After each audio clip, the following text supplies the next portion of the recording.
Utopian, so now comes my point. Utopian is not only the conservative dream of regaining some idealized past before the fall, not only the image of the bright future. No less utopian is the liberal pragmatic idea that we can solve problems gradually, one by one. You know, when we ask radical questions, the usual answer is, people are dying now in Rwanda, so forget about anti-imperialist struggle. Let us just prevent the slaughter there. Or, one has to find poverty and racism here or now. Let's forget those theological debates on global capitalism. Let's do something. People are starving, and so on.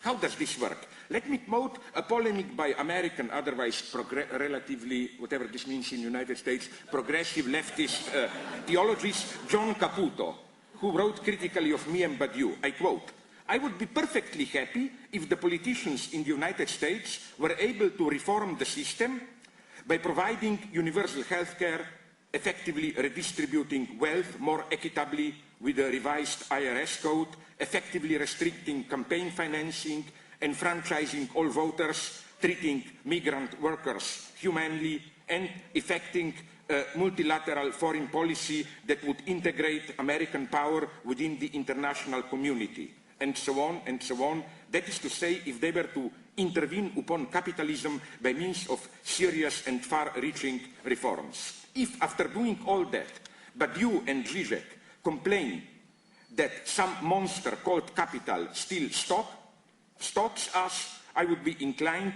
to greet that monster with a yawn. End of quote. The problem here is not Caputo's conclusion. If one can achieve all this within capitalism, why not remain in capitalism? The problem, I think, is the underlying utopian premise that it is possible to achieve all this within the coordinates of global capitalism.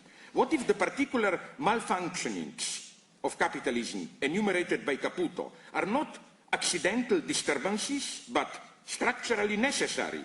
What if Caputo's dream is a dream of universality, the universal capitalist order, without its symptoms, without its critical points, in which its, as it were, repressed truth articulates itself? So again, I think that in a revolutionary situation, and I sincerely think, I will explain why we are approaching it, one of the definitions of properly revolutionary situation is, if in ordinary times we can say, oh, you are utopian, let's do it piece by piece, in a revolutionary situation is a situation where precisely this realistic, pragmatic, step-by-step approach doesn't work, where this is the true utopia.